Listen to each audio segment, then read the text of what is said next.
Well, we've had this conversation a few times. So a similar thing happened with BitTorrent, and when the P2P file sharing decimated the music industry for many, many years. And so the music industry had to reinvent itself, and it came along with new business models like streaming and things like that, and they had to compete. They had to come up with something new. In the case of P2P money, which is Bitcoin, the central banks and the banks are going to have to reinvent themselves, and they are already making moves in that direction. Their traditional style of doing business, whether it's a bank or a central bank, has become obsolete. And the market's moving in a new direction. That's the first answer. The second answer is, if you have a sovereign state like the U.S. decides that they're going to ban Bitcoin, the great thing about it is that some other country will pick up the ball and say, hey, you know what, we love Bitcoin because it's the hardest money ever. We can hoard it. We can do business. We can do trading with any other country in the world without any censorship. The U.S. can't stop us.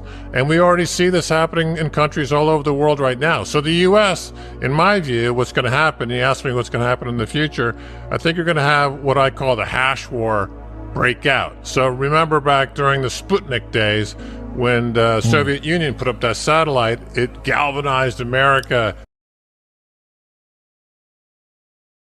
And the U.S. will have to make a decision. Either it chooses to start to subsidize mining and hoarding of Bitcoin and be a player in the global hash war, or not. But there's already 2 or 3 countries that are racing ahead right now. You don't change Bitcoin, Bitcoin changes you. Bitcoin is the first really medium of exchange we've had ever as humans that promotes peace over violence. Because it is unconfiscatable, because I can have an unlimited amount of Bitcoin that you have no idea what I own, and because you cannot coerce me to give you Bitcoin, you can't steal it from me, you can't go to war against me. I can't go. U.S. has expanded its empire by going to war. If you have no idea how to coerce the value out of my Bitcoin wallet, the only way you can get Bitcoin from me is to offer me something I'm willing to trade with you for in Bitcoin, and that's peace, not war. Part of what the state does is create the money. But Bitcoin, for the first time in history, Sean, separates state from money. That's never happened ever in our history. It's always been state money or the king's money. It's all been centralized. This is the first time ever when state and money have been separated. It's like when you separated state from church. You had a remarkable revolution of thought. This is the separation of money from state, which is bringing in another huge revolution in thought. So what takes its place, I think, will be more localism, more regionalism, more tribalism. You had Copernicus, he came around during the height of the Catholic Church and said, look, the earth revolves around the sun, it's not the other way around. Once that observation was made, you can't unknow that observation. And it was a phase shift, it was a quantum shift. Things just changed utterly and completely, and it was really the beginning of this type of Renaissance thinking. And so let's look at Bitcoin for a second, because in the case of Bitcoin, it's a similar phase shift. It's a similar quantum leap in thinking. It's something that once you get it, you can't unsee it. And this is what I believe to be true. I think that lying dormant in everyone's mind is the ability to take on everything Bitcoin has to offer. And it's been dormant throughout entire history as humans thus far. But when you have a critical mass of people on the network, on the Bitcoin vibration, it will be awoken.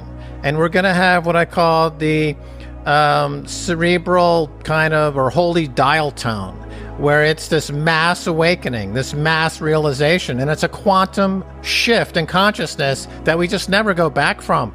And it's digital, and it has to do with having this absolutely scarce form of money that engenders individual sovereignty and love and peace, as we've already just talked about. And these so-called threats from governments, from nation states, from belligerent actors, they just fade away like a fart in the wind, because they have no agency and no power, and it's over. It's just gone. We need to have that faith to take that step. And many have, and many already are living in a purely Bitcoin orange-pilled life. And it's now happening by the millions, and soon it'll be the critical mass of billions, and then we'll be in this new higher consciousness. And that's it. And we're heading there now. We are living in this time. It goes through a stages, right? So it starts off as a collectible, then it becomes a store of value, then a medium of exchange, and then a unit of account. And right now, Bitcoin is a store of value. And as it gets closer to $100,000 a coin, it'll start to shake people out and say, you know what? I'm going to spend 1 Bitcoin and buy a house. I'm going to spend 1 Bitcoin or whatever. In other words, it reaches a point of equilibrium where people start to realize that, well, I've now gotten such a store of this stuff. I'm actually going to buy a house with it. I'm going to buy a boat with it. I'm going to buy my college education with it. So when it achieves a certain threshold, it becomes then more of a medium of exchange. And then ultimately a unit of account, so that everything is priced in Bitcoin. You go to the grocery store, it'll say you owe us 4 million Satoshis for this bag of pretzels or whatever the case is. And you pay using your phone. And it's very easy to use Bitcoin now as a medium of exchange using all these different services. It's used millions of times a day accordingly. So it's just a matter of getting to a place of where the population of Bitcoiners start to realize that at this point, at 100,000 a coin, I'm actually going to buy a house, right? I mean, it achieves that level. It gets to a point where there's an incentive to spend some. Nodes have the ability to veto anything that's not commensurate with the objectives of Bitcoin. With a central bank digital cryptocurrency, the ability to veto what's happening at that central bank currency would be moot because it would come with the backing of the state authority. You're recreating fiat money and the problems of fiat money and the fact that it's, as Paul Krugman of the New York Times said, the US dollar is backed by violence. That's what he said. So a central bank digital cryptocurrency is also backed by violence, and the market will reject it if it has as an alternative a fully decentralized, running by a consensus algorithm, Bitcoin. So number one. Number two, Bitcoin is pseudonymous. It's not completely anonymous. There's ways to hide what you're doing, certainly, but it's actually, everything is open source and on the blockchain, so you can see everything that's going on. It's not anonymous like cash is anonymous. Wads of cash in a briefcase is anonymous. There are now second layers to Bitcoin where they increase the fungibility and they increase the anonymity, and that's yet to come, and that's in the works. But a central bank cryptocurrency will be centralized, and it will be also a way for the state that issues it to track every single thing you're doing.